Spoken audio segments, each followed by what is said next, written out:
ما لم يعلم فسبحان الذي لا يحصى امتنانه باللسان ولا بالقلم. نشهد أن لا إله إلا الله وحده لا شريك له، ونشهد أن سيدنا وحبيبنا ومولانا محمدا عبده ورسوله الذي أرسله بالحق بشيرا ونذيرا وداعيا إلى الله بإذنه وسراجا وقمرا منيرا. فقد قال الله تعالى في كلامه المجيد وفرقانه الحميد: أعوذ بالله من الشيطان الرجيم. بسم الله الرحمن الرحيم. كيف تكفرون بالله وكنتم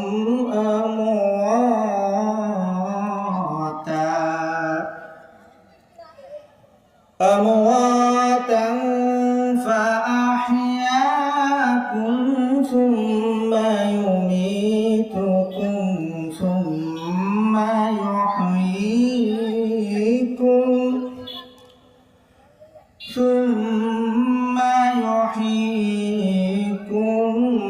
ثم إليه ترجعون.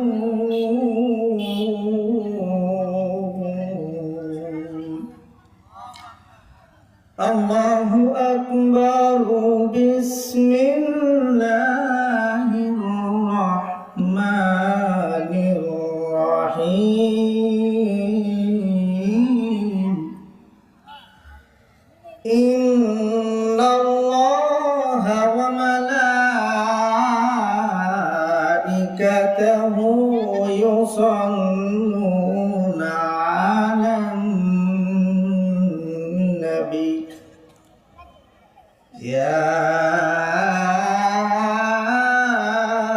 أيها الذين آمنوا صلوا عليه وسلموا تسليما.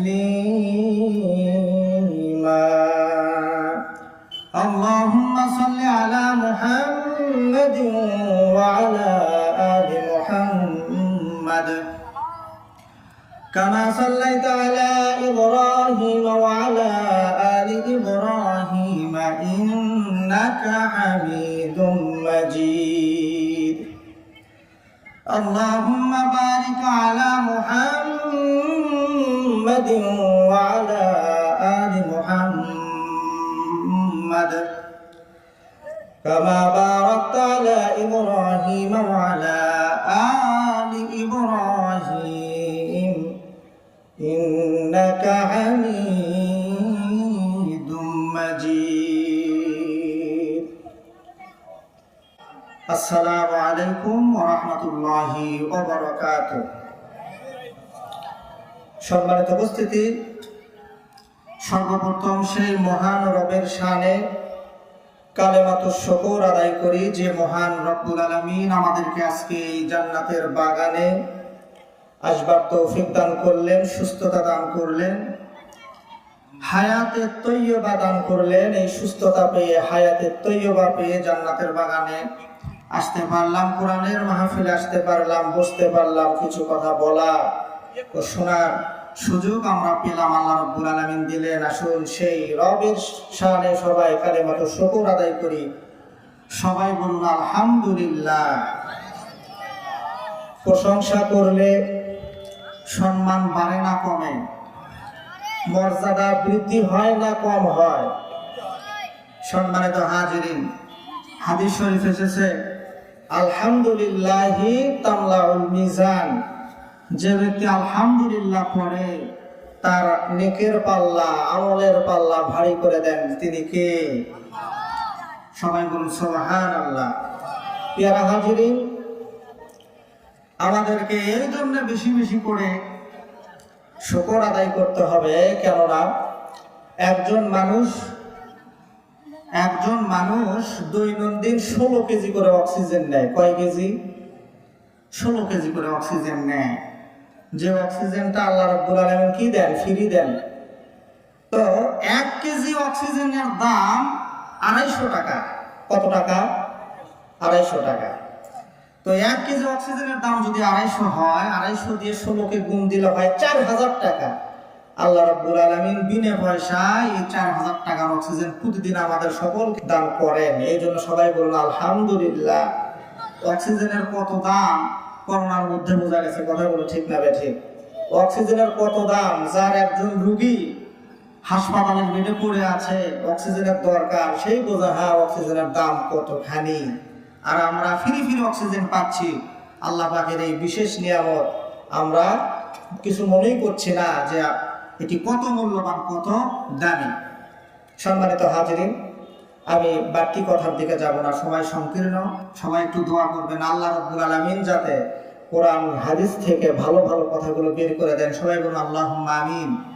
আল্লাহ পাক যাতে এমন কিছু কথা বের করে দেয় যে কথার মাধ্যমে মানুষের উপকার আসবে, মানুষ কিছু হেদায়েত পাবে, কিছু করার সঠিক পথ পাবে। আল্লাহ পাক যাতে তৌফিক দান করে। সবাই বলুন আল্লাহুম্মা আমিন। সম্মানিত উপস্থিতি, আমি কোরআনুল কারীম, মহাগ্রন্থ আল কোরআন, এই কোরআনুল কারীমের 28 নম্বর আয়াত তেলাওয়াত করেছি। কত নম্বর? 28 নম্বর আয়াত তেলাওয়াত করেছি। আসুন আমরা কোরআন থেকে জেনে নেই আল্লাহ রাব্বুল আলামিন এই 28 নম্বর আয়াতের মধ্যে কি বলছেন। আল্লাহ রাব্বুল আলামিন বলছেন, কাইফা তাকফুরুনা বিল্লাহি ওয়া কুনতুম আমওয়াতান ফাআহইয়াকুম সুম্মা ইউমীতুকুম সুম্মা ইউহয়িকুম সুম্মা ইলাইহি তুরজাউন। আল্লাহ রাব্বুল আলামিন বলেন, ও বান্দা, ও আমার গোলামেরা, তোমরা কি কেমন করে, তোমরা কিভাবে আমাকে অস্বীকার করো, আমার সাথে কুফরি করো? তোমরা তো ছিলে মৃত, তোমাদের কোনো নাম ছিল না, পরিচয় ছিল না। আমি আল্লাহ রাব্বুল আলামিন তোমাদেরকে তৈরি করেছি, সৃষ্টি করেছি। তোমরা কিভাবে আমার সঙ্গে নাফরমানি করো, কিভাবে তোমরা আমাকে অস্বীকার করো? আল্লাহ রাব্বুল আলামিন বলছেন, আমি তোমাদেরকে ওই মৃত অবস্থা থেকে হায়াত দিলাম। আমি আল্লাহ রাব্বুল আলামিন তোমাদেরকে জিন্দা করলাম। আবার আমি আল্লাহ রাব্বুল আলামিন তোমাদেরকে মৃত্যু দেব। অতঃপর আমি আল্লাহ রাব্বুল আলামিন তোমাদেরকে জীবিত করব। শুধু জীবিত করব তাই নয়, আমার দিকেই তোমাদেরকে ফিরে আসতে হবে। তার মানে কি বোঝা গেল? আমরা দুনিয়াতে আসার আগে ছিলাম কি? মৃত। এই মৃত থেকে আমাদেরকে আল্লাহ পাক কি করলেন? জিন্দা করলেন। আবার এই জিন্দা থেকে কি করবেন? মৃত্যু দেবেন, যেটি আমাদের জন্য কি করছে? অপেক্ষা করছে। কথা বলেন ঠিক না ঠিক? আবার এই মৃত্যু যখন আসবে, মৃত্যুর পর আমাদেরকে কি করবেন? আল্লাহ পাক জিন্দা করবেন। এবং আল্লাহ পাক সতর্ক করে বলছেন, নিশ্চয় আমার দিকে কি করতে হবে? ফিরে আসতে হবে, আমার কাছেই তোমাদেরকে আসতে হবে। এবং কি শুধু যাব? আল্লাহ পাকের কাছে আমাদের হিসাব নিকাশ দিতে হবে না? হিসাব নিকাশও দিতে হবে। আমার ভাইয়েরা, আল্লাহ রাব্বুল আলামিনের কাছে আমাদেরকে যেতে হবে। আমরা কিভাবে আল্লাহ রাব্বুল আলামিনকে অস্বীকার করি, আল্লাহ রাব্বুল আলামিনকে আমরা কিভাবে মানি না। আল্লাহ রাব্বুল আলামিন বলে, বান্দারে তোমরা সৃষ্টি হওয়ার পূর্বে কি ছিলে, তোমরা কি কোরআন থেকে জেনে নাও। তোমাদের কোনো অবস্থা ছিল না, তোমরা কি থেকে তৈরি হলে, আর কেন বা আমি তোমাদেরকে তৈরি করলাম। আমি আল্লাহ রাব্বুল আলামিন তোমাদেরকে তৈরি করেছি, তার পিছনে কারণ রয়েছে। আল্লাহ রাব্বুল আলামিন বলছেন, হাল আতা আলাল ইনসানি হিনুম মিনাদ দাহরি লাম ইয়াকুন শাইআম মাযকুরা। রাব্বুল আলামিন বলেন, মানুষের জীবনে কি এমন একটা সময় অতিবাহিত হয়নি, মানুষের জীবনে কি এমন একটা সময় আসে নাই যখন মানুষের উল্লেখযোগ্য কোন পরিচয় ছিল না, তার নাম ছিল না, পরিচয় ছিল না, এমনকি তার কোনো চেনা জানাও ছিল না। আমি আল্লাহ রাব্বুল আলামিন নাম দিলাম, পরিচয় দিলাম, ঠিকানা দিলাম।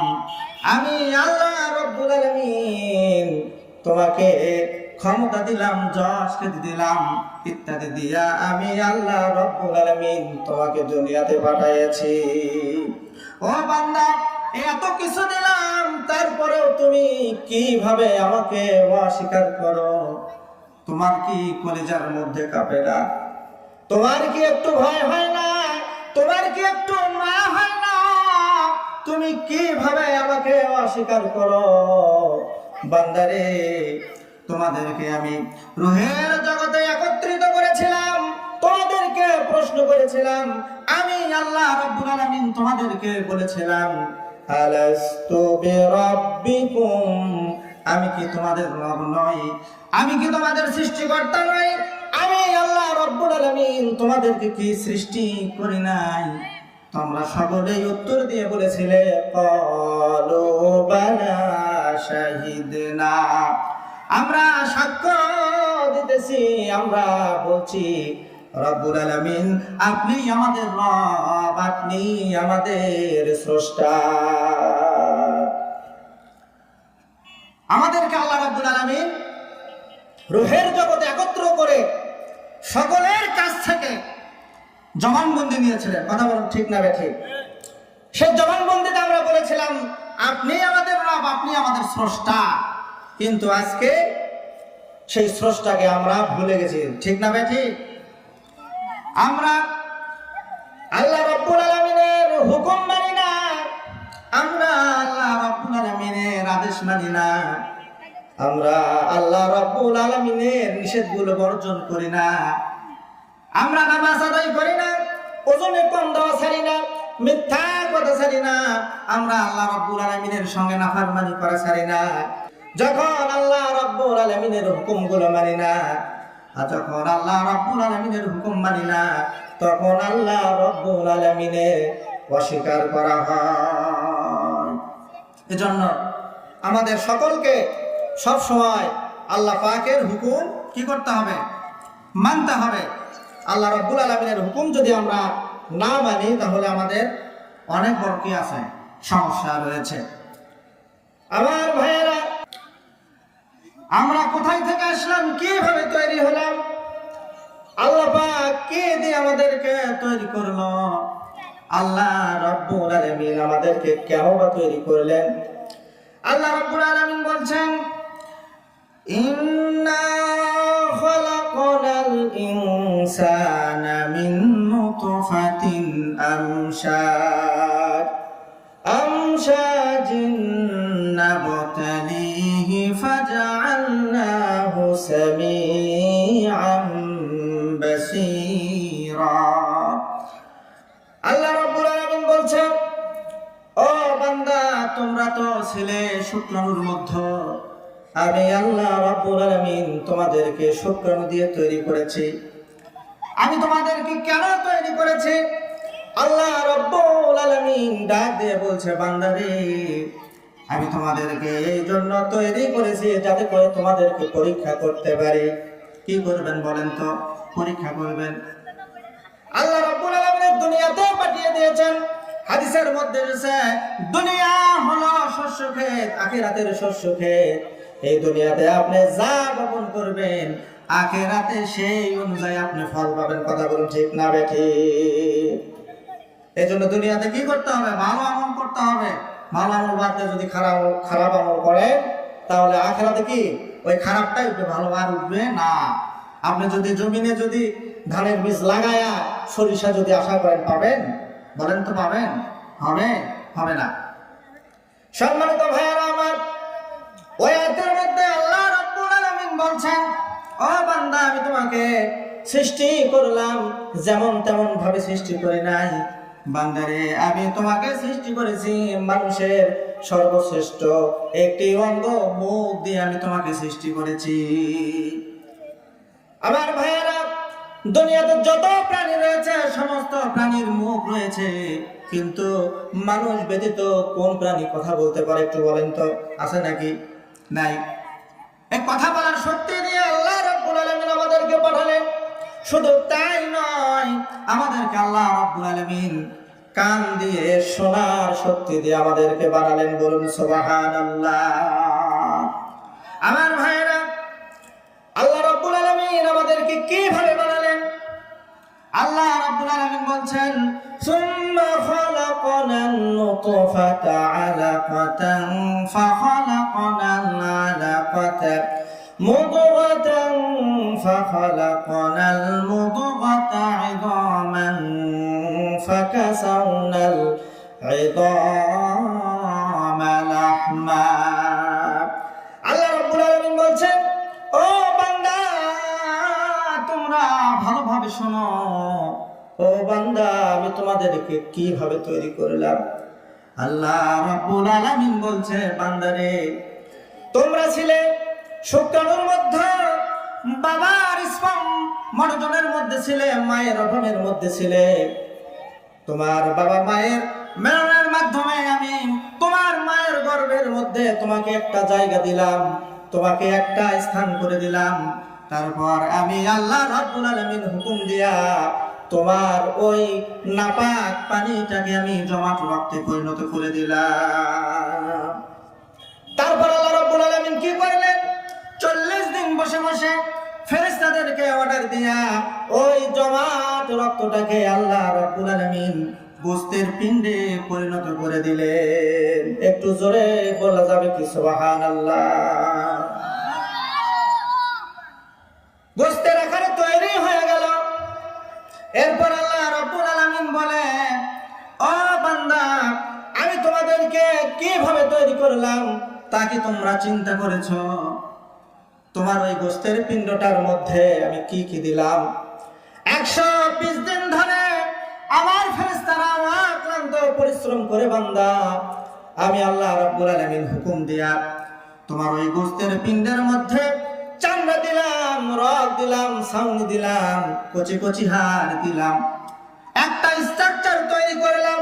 ও বান্দা শুধু স্ট্রাকচার তৈরি করলাম না, যখন স্ট্রাকচার তৈরি হয়ে গেল তার মধ্যে আমি লাংস দিলাম, কিডনি দিলাম, তার মধ্যে আমি হাড় দিলাম, তার মধ্যে দেখার জন্য চক্ষু দিলাম, শোনার জন্য কর্ণ দিলাম। শুধু তাই নয় বান্দারে, চলার জন্য পা দিলাম, অনেক কাজবাজ করার জন্য হাত দিলাম। আমি এতগুলো অঙ্গ প্রত্যঙ্গ দিয়া ও বান্দা আমি আল্লাহ রাব্বুল আলামিন তোমাকে আশরাফুল মাখলুকাত হিসেবে বানাইলাম। সম্মানিত ভাইরা আমার, আল্লাহ রাব্বুল আলামিন এই মানুষদের সুরত সম্পর্কে কোরআন শরীফের মধ্যে 4টা কসম কেটেছে। কয়টা কসম বলেন তো? 4টা কসম কেটেছে। আল্লাহ রাব্বুল আলামিন বলছেন, ওয়াত-তিনি ওয়াজ-যাইতুনি ওয়া তুরি সিনিন ওয়া হাদাল বালাদিল আমিন।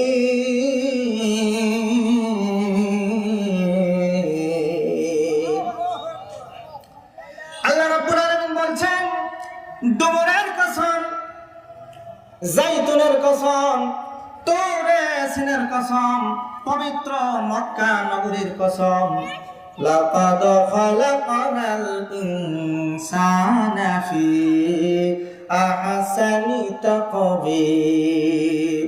এই চারটা কসম কেটে আল্লাহ রাব্বুল আলামিন বান্দাদেরকে সম্মান দিয়া বললেন, ও বান্দা, এতগুলো কসম কেটে আমি ঘোষণা দিচ্ছি, বান্দারে, আমি আল্লাহ রাব্বুল আলামিন তোমাকে সুন্দর অবয়ব দিয়া, সুন্দর আকৃতি দিয়া, সুন্দর চেহারা দিয়া আমি আল্লাহ রাব্বুল আলামিন তোমাকে দুনিয়ায় পাঠাইয়াছি।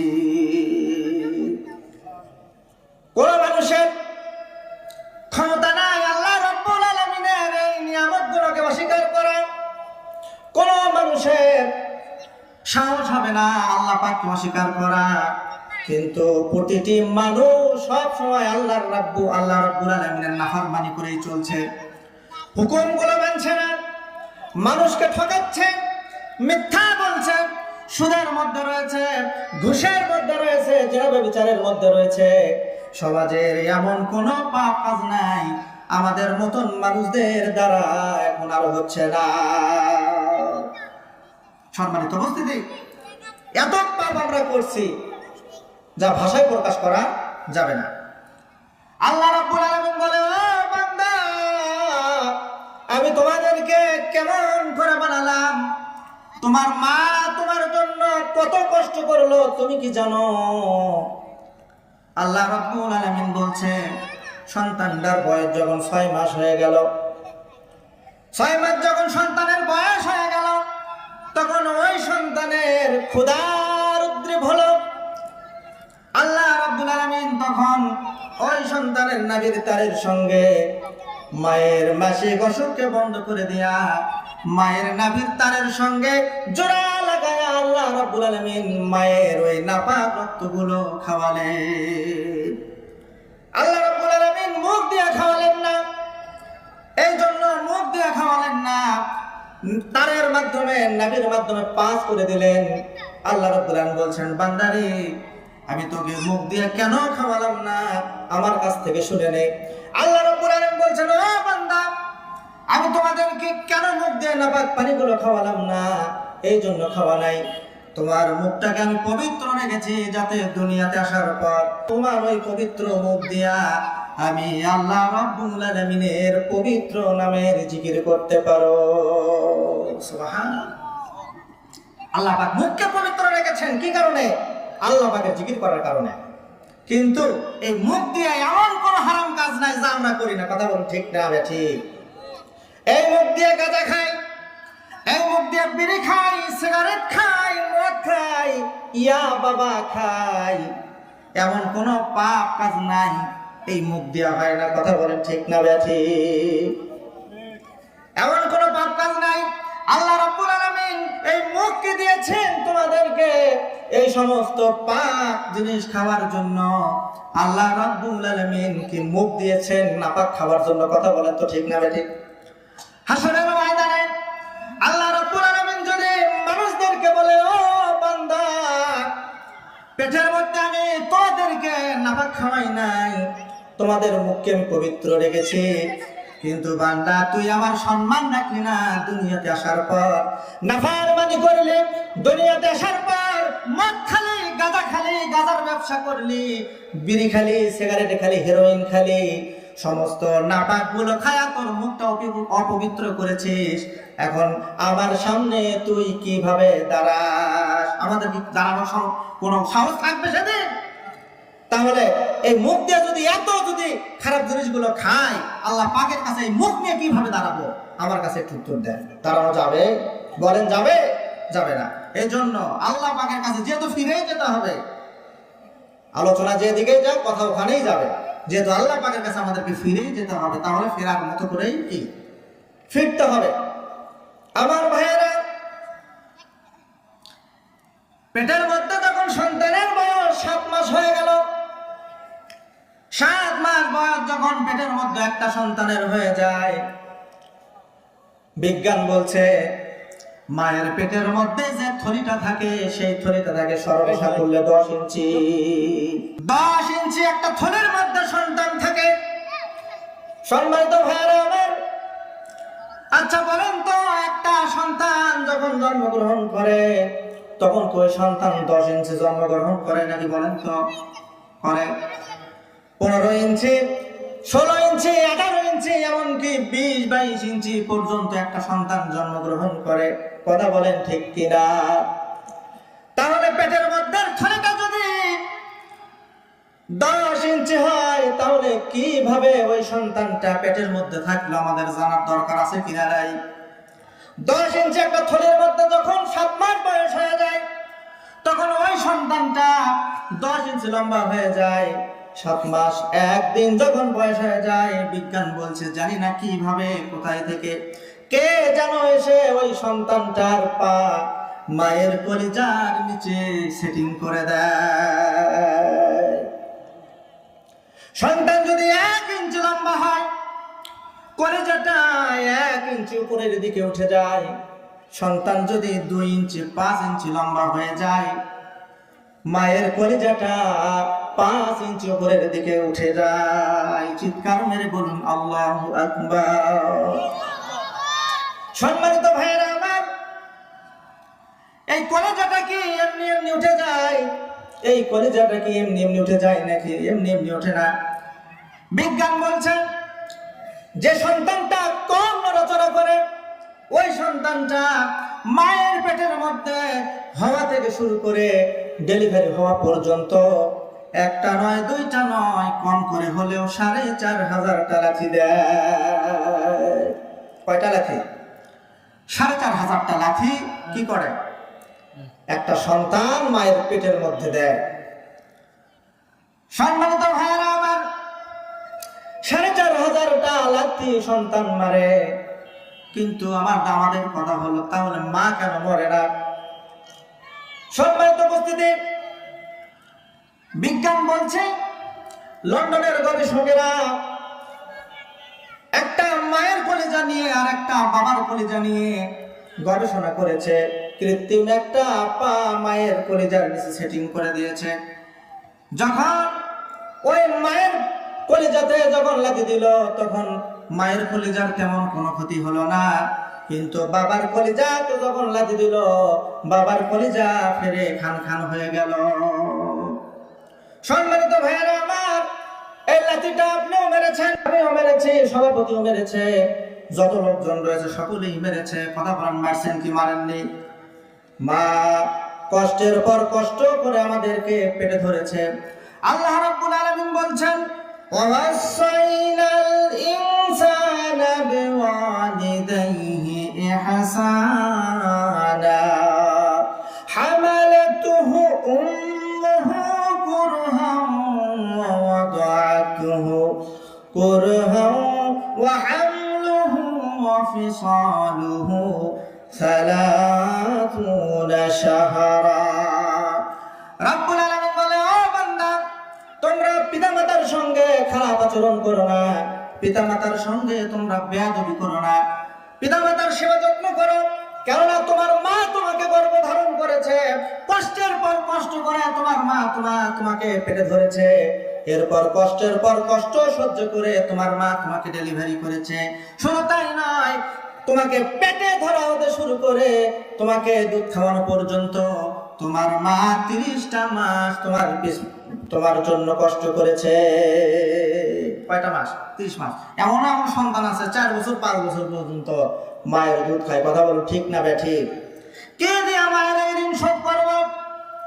আমার ভাইয়েরা, বিজ্ঞান বলছে এই 4500 লাত্তির মধ্যে 3টা লাত্তি একটা সন্তান জোরে জোরে মারে, 3টা ঐতিহাসিক লাত্তি মারে, অনেক জোরে জোরে মারে। সম্মানিত ভাইয়েরা আমার, মায়ের যখন ডেলিভারির সময় হয়ে যায়, মায়ের যখন প্রসব বেদনা একটু একটু করে শুরু হয়, তখন ওই সন্তান জোরে একটা লাথি দেয়, মায়ের পেটের মধ্যে ডিম্বাণু ফেটে যায়। যখন ডিম্বাণু 7টা পর্দা থাকে ফেটে যায়, তখন মায়ের কলিজা ফেটে পানি পিপাসা লাগে, পানি পানি করে। যদি হাসপাতালে থাকে, হাসপাতালের ডাক্তার বলে পানি দেওয়া যাবে না, মায়ের পেটের ডিম্বাণু একদিকে ফেটে গেছে আর অন্যদিকে পানির জন্য কলিজাটা ফেটে যাচ্ছে। সম্মানিত ভাইয়েরা আমার, মা এত কষ্ট করে গর্ভে ধারণ করলেন।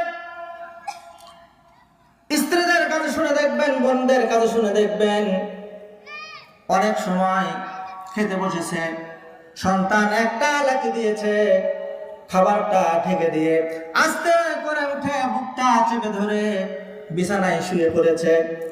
আবার যখন লাথি দিয়েছে, বিছানা থেকে উঠে বসেছে, আবার শুয়েছে, আবার লাথি দিয়েছে, কাত হয়েছে, কাত হয়েছে।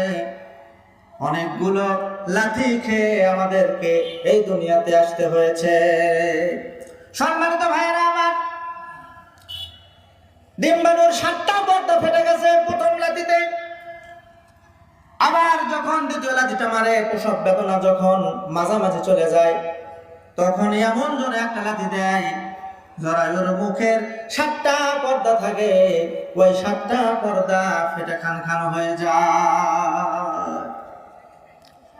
যখন 7টা পর্দা যখন ফেটে যায়, তখন কি হয়? মায়ের শরীরের মধ্যে রক্তক্ষরণ হয় পুরো 1.5 মিনিট ধরে। বিজ্ঞান হিসাব করে বের করে দিয়েছে, ওই 1.5 মিনিটের রক্ত প্রায় 2.25 কেজি রক্ত প্রবাহিত হয়। সম্মানিত দিনী ভাইয়েরা আমার, মা এত কষ্ট করলেন, কে দিয়ে মায়ের এই অবদানগুলো পূরণ করবেন? কি দিয়ে মায়ের এই ঋণগুলো শোধ করবেন? আমার ভাইয়েরা, দুনিয়াতে যদি কোনো সন্তানের একটা হাত কেটে যায়, একটা যদি পা কেটে যায়, কোনো অঙ্গ প্রত্যঙ্গ কেটে যায়, মা কি সহ্য করতে পারবে নাকি বলেন তো? মা সহ্য করতে পারবে না। এমনও মা রয়েছে সন্তানের রক্ত দেখে অজ্ঞান হয়ে যাবে, এমনও মা রয়েছে সন্তানের রক্ত দেখে দিশেহারা হয়ে যাবে, পাগল হয়ে যাবে। কিন্তু আমাদের মা জননী আমাদেরকে দুনিয়াতে আনার জন্য 2 লিটার, 3 লিটার, 4 লিটার রক্ত প্রবাহিত করেছে। কথা বলুন ঠিক না ব্যাঠিক? সম্মানিত দিনী ভাইরা আমার, 3য় নম্বর লাথির যখন সময় হয়ে যায়, সন্তানটা যখন ডেলিভারি হয়ে যাবে, কাছাকাছি যখন চলে আসে, এমন তো অবস্থায় সন্তানের ওই পায়ের গোড়ালক দিয়ে এমন জোরে কলিজায় একটা আঘাত দেয় পিছনের দিকে চলে আসার জন্য, মায়ের কলজাটা মৃদু ভেঙে যায়। তারপরে এত জোরে লাথি মারে, সন্তানটা দুনিয়াতে চলে আসে। সন্তানটা দুনিয়াতে যখন চলে আসে, এত বেদনা হয়। বিজ্ঞান বলছে একটা মানুষ 45 ইউনিট ব্যথা সহ্য করার ক্ষমতা নিয়েছে। কয় ইউনিট বলেন তো? 45 ইউনিট। কিন্তু প্রসব বেদনা এত কঠিন বেদনা, যখন একটা মায়ের সন্তান যখন জন্মগ্রহণ করতে নেয়, তখন ওই সন্তানটাকে জন্ম দেওয়ার জন্য একটা মাকে কম করে হলেও 57 থেকে 60 ইউনিট ব্যথা সহ্য করতে হয়। বিজ্ঞান বলছে 45 ইউনিটের উপরে যখন ব্যথা চলে যায়, তখন মানুষ জ্ঞান হারায় ফেলে, অথবা মানুষ দুনিয়া থেকে বিদায় নিয়ে যায়। আবার বিজ্ঞান এটাও বলছে 60 ইউনিট ব্যথা মানে একটা সুস্থ সবল মানুষের একসাথে শরীরের প্রায় 20টা হাড্ডি ভেঙে যাওয়ার সমান। এত কষ্ট করে মা দুনিয়াতে আপনাকে আমাকে কি করলেন? আনলেন। যারা এখানে রয়েছেন ম্যাক্সিমাম মানুষ মাকে কষ্ট দিয়েছেন। কথা বলুন ঠিক না ব্যাঠিক? এই কষ্টগুলো দিতেই হয়েছে, না দেওয়া পর্যন্ত দুনিয়াতে আসতে পারেন নাই। অথচ সেই মায়ের সঙ্গে অনেকেই কি করেন? বেয়াদবি করেন। ওই মাকে অনেকেই আছেন, এর মধ্যেও থাকতে পারে যারা মাকে কি দেন না, ভরণ পোষণ দেন না। কথা বলুন ঠিক না ব্যাঠিক? আছে না? আছে। সমাজে ঘুরলেই পাওয়া যায়। মাকে কি করে না, ভালোভাবে যে ভরণ পোষণ, সেই ভরণ পোষণটা দিতে চায় না। মাঝে 10 মাস 10 দিন গর্ভে ধরিয়া করেছেন আমাদের ঋণী, গায়ের চামড়া কাটিয়া দিলেও সেই ঋণ শোধ হবে না জানি। মা সেই ঋণ শোধ হবে না জানি। মাঝে 10 মাস 10 দিন গর্ভে ধরিয়া করেছেন আমাদের ঋণী, গায়ের চামড়া কাটিয়া দিলেও সেই ঋণ শোধ হবে না জানি মা, সেই ঋণ শোধ হবে না জানি। কতকাল দেখি না মায়ের ওই চাঁদ মুখ, কষ্টে হৃদয় পুরে।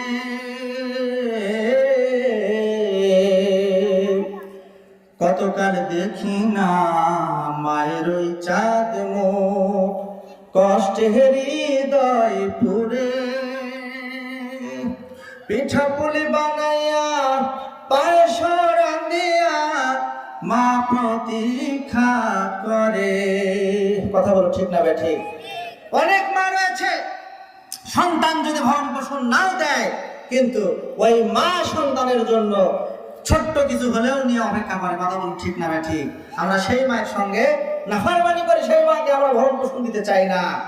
সম্মানিত হাজিরিন, দুনিয়াতে থাকতে মায়ের খেদমত করে সেবা যত্ন করে মায়ের দোয়া নিয়ে জান্নাতের টিকিট আমাদের সকলকেই নিতে হবে। কথা বলুন ঠিক না ঠিক? সম্মানিত উপস্থিতি, আল্লাহ রাব্বুল আলামিন আমাদেরকে কেন দুনিয়াতে আনলেন, পাঠালেন? আল্লাহ পাক বলেছেন, আমি তোমাদেরকে সৃষ্টি করেছি, জিন্দা করেছি মৃত থেকে, আবার আমি তোমাদেরকে কি দেব? মৃত্যু দেব। কথা কিন্তু কি?